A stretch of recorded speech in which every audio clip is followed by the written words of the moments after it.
Qual é, rapaziada? Marcelo aqui e eu vou te falar, moleque. Shingeki no Kyojin voltou com tudo. Após muito tempo sem qualquer tipo de notícia sobre Shingeki no Kyojin, finalmente a gente pôde apreciar um pouco da segunda parte da Final Season.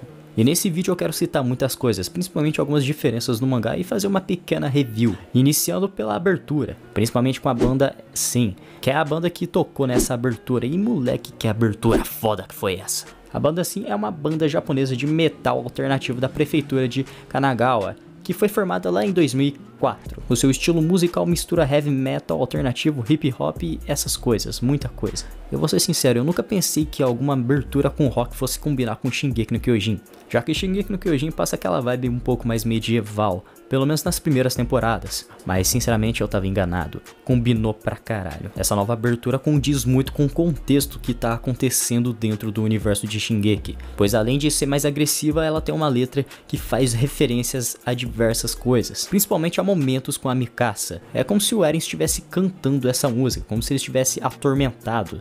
E durante essa música, a abertura faz diversas referências a ele e a Mikasa, como por exemplo a própria letra, abre aspas, tudo o que eu queria era fazer o certo, eu nunca queria ter sido o rei, provavelmente indicando que ele nunca queria ser o portador de um dos titãs, que é o titã fundador, e tudo o que eu queria era salvar sua vida, eu nunca queria ter pego uma faca, fazendo referência ao clássico momento que o Eren conseguiu libertar a Mikasa daqueles sequestradores que iriam vender a Mikasa e traficar ela, só por causa de seu sangue e também da sua raça. E sem falar que essa abertura tá recheada de spoilers. Sério, tem mais spoilers nessa abertura do que nas minhas thumbs. E sem falar que o estilo de arte, esse filtro que eles colocaram nessa abertura deixou um ar bastante sombrio. É como se fosse um Shingeki no Kyojin de Zack Snyder. E de primeira, pra mim, essa abertura se tornou uma das minhas aberturas preferidas de Shingeki no Kyojin. Só por causa dessa agressividade e também dessa melodia por trás da letra. Mas enfim, indo por episódio, o episódio começa com a Hanji com o Levi nos braços. E também com o Flock e com seus soldados chegando na área, e eles acabam avistando o Levi todo ferrado, e a Hanji acaba omitindo que o Levi estava vivo pro Flock. O Flock pergunta se o pulso do Levi estava pulsando e a Hanji acaba falando que não, só que o Flock acaba insistindo e fala assim, não, deixa eu ver aqui primeiro, deixa eu testar pessoalmente. Só que antes dele fazer o teste com o Levi pessoalmente, um titã que estava ali começou a sugar o vapor, o mesmo titã que acabou pegando o corpo do Zeke e o guardou dentro de sua barriga. E logo aquele titã começou a evaporar, só que pra dentro. É como se aquele vapor estivesse fazendo parte do corpo de Zeke, que logo acabou saindo do esqueleto daquele titã. Só que pelado, eu queria saber o que aconteceu com os trapos velho que ele tava usando. Pelo menos podia usar aqueles trapos pra tampar o jubileu, porque ficar andando de bingula pra fora é bem estranho. A Hanji aproveita que o Flock e os outros soldados ficaram surpresos com aquela ação e ela logo mete o pé. Então insinuando que sim, o nosso garotinho Levi tá vivo, e que no futuro ele vai voltar a comer titã com farinha. Só que aí o Flock pergunta pro Zeke o que tinha acontecido, como é que ele foi parar dentro daquele titã, e o Zeke fala que supostamente talvez ele tenha topado com a deusa Ymir. Ymir, o que você tá fazendo? Eu tô consertando a sua perna hoje. Então por que a minha perna não tá se parecendo com uma perna? Faz sentido. Peraí que eu já vou arrumar. E supostamente aquela garotinha, a deusa Ymir, estava curando os ferimentos de Zeke. Até o momento a gente não sabe o porquê ela estava fazendo aquilo. Será que talvez ela esteja concordando com o plano de eutanásia de Zeke? Ou até mesmo com a ativação do estrondo? Mas enfim, Ymir acaba fazendo um corpo de areia para o Zeke. O Zeke percebe que dentro daquela dimensão o tempo não existe. Não importa quanto tempo passe na concepção de Zeke lá dentro, no mundo exterior, no mundo de fora daquela dimensão, o tempo não vale nada. O Zeke poderia ter ficado dias, meses, anos lá dentro do mundo dos caminhos, porém aqui fora, lá no mundo exterior, foi apenas em um estalar de dedos. Mas enfim, o Zeke acaba levantando lá todo peladão com a bunda de fora. O cara nem tem vergonha, o cara acha bonito ficar pelado.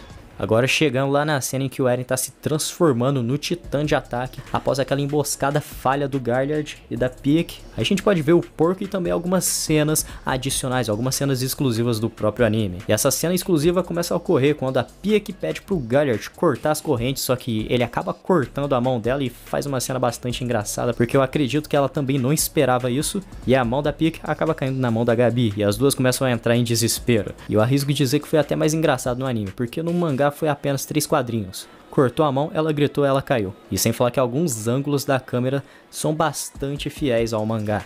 Mas enfim, logo o Eren tenta meter um supapo lá na cara do Galliard, mas o Galliard já acaba virando um bicho piruleta e sai pulando pelas casas. E após o Guard e a Pieck terem metido o pé, o Eren começa a pensar, eita caralho, quem foi que chamou Marleano pra cá? Mas enfim, o Eren começa a falar que foi idiotice Marley ter vindo pra Paredes, ter se arriscado tanto com poucas informações que eles possuem. O Eren desce do castelo e começa a caminhar em direção ao dirigível de Reiner. E lá em cima, o Reiner acaba se preparando para levar mais uma surra. Sério, se tem o Reiner na cena, a gente sabe que o cara vai apanhar. Enquanto o Reiner estava descendo de paraquedas, o Eren acaba suspeitando de que foi o Reiner que forçou a Marley a fazer tal burrice, pois só um idiota para fazer idiotice. E enquanto o Reiner estava se transformando, a cena fica muito idêntica ao mangá.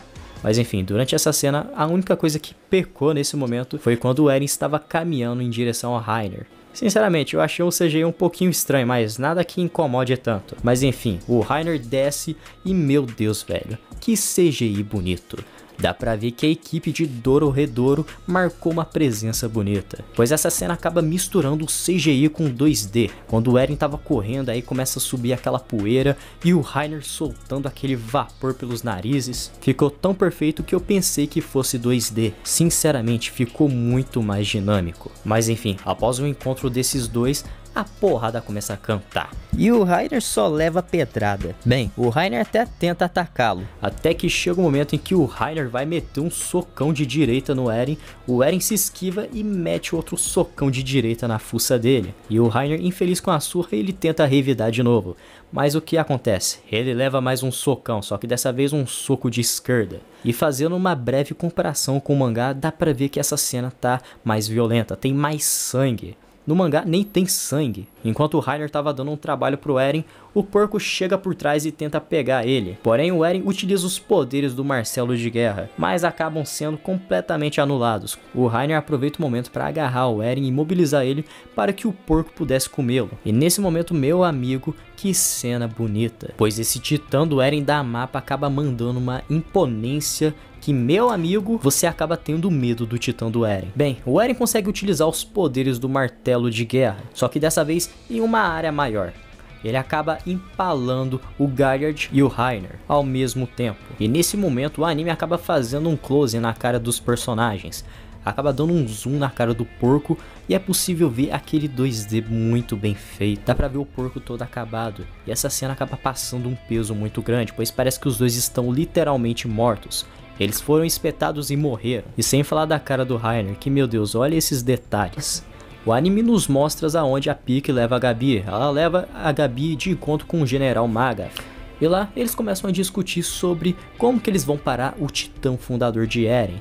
Ele tem algum ponto fraco? Ele tem alguma fraqueza? E lá a Gabi se lembra de um diálogo que ela havia escutado de Zeke e Eren, dizendo que agora eles têm um titã fundador e também tem uma pessoa de sangue real. E logo a Gabi assimilou que para usar os poderes do titã fundador é necessário uma pessoa de sangue real. E então o bonde que estava reunido ali, o coach, o Magath, a Gabi, a Pieck, chegaram à conclusão de que o Eren não consegue usar os poderes do titã fundador sem a presença de Zeke. Então o Magath dá a ordem de comer o Eren. Enfim, o objetivo de Marley não é matar o titã fundador, pois se eles matassem o titã fundador, isso apenas iria prolongar os desastres. Pois quando um portador de titã morre sem ser comido por outro titã, os seus poderes são passados adiante para um bebê eldiano aleatório. Então mais cedo ou mais tarde, a mesma coisa iria se repetir.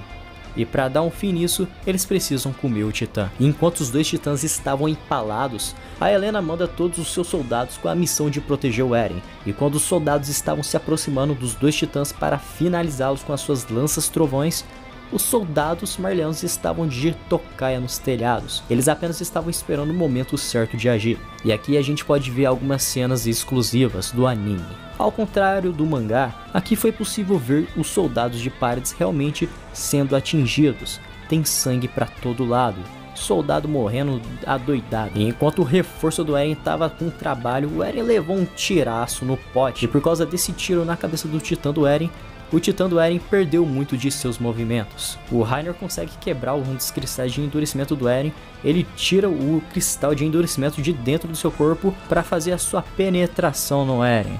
Ele enfia aquilo com tudo dentro do Eren. Acaba fazendo a mesma cena do trailer. E o Oniocoppon percebe que a coisa tá ficando feia pro lado do Eren, pois são 3 titãs contra 1. Como é que o cara vai conseguir vencer? Ele precisa de ajuda. E logo ele desce até as celas subterrâneas para libertar o restante dos protagonistas, Mikasa, Armin, Jean, Connie e etc. E quando eles são libertados, eles duvidam muito da confiança do Oniocoppon, já que meio que indiretamente é por causa dele que eles estavam lá trancafiados. Mas enfim, logo eles acabam entrando em um acordo, quando o Oniocoppon revela não estar de acordo com o plano de eutanásia de Zeke, o plano que servia para deixar todos os Eldianos inférteis. Os Eldianos não iriam mais conseguir reproduzir, eles acabam acreditando na sua palavra. E aqui tem uma cena que o anime não botou, uma cena inclusive que eu senti bastante falta nesse diálogo, principalmente quando Armin e o Oniocoppon estavam falando do estrondo, sobre usar o estrondo para garantir pelo menos 50 anos de paz. Ao contrário do anime, no mangá é possível ver algumas ilustrações dos titãs colossais do distrito de Shiganshina, e após isso temos mais outras cenas exclusivas, apenas deixando esse clima mais pesado, adicionando outras cenas de soldados se matando no mano a mano. As ruas cobertas de cadáveres de sangue. Todo lado que você for olhar do distrito de Shiganshina tem um morto. E isso acaba ajudando muito nesse clima de guerra. E em comparação com a primeira parte da 4ª temporada, essa segunda parte tá com pouquíssimas censuras. Um exemplo disso é quando a Mappa simplesmente censurou alguns cadáveres que estavam no campo de batalha durante a Guerra do Oriente Médio. E sinceramente, esse episódio trabalhou muito bem muitas coisas que não foram bem feitas no mangá. E enquanto mostrava a rua coberta de cadáveres, estava lá o Eren gritando enquanto o Reiner estava fazendo a sua penetração. O Reiner estava enfiando fundo no Eren o cristal de endurecimento. E o rugido do Eren é bastante imponente. E o Eren fica lá gritando enquanto o anime dá um close na cara dele. E o anime fecha com aquele encerramento perfeito, Shield of Evil, que simplesmente para mim se tornou um dos melhores encerramentos de Shingeki no Kyojin. Bem, cara, pra mim, no final desse episódio, eu achei ele muito bom. Ao contrário da primeira parte, aqui tem mais coisas positivas do que negativas.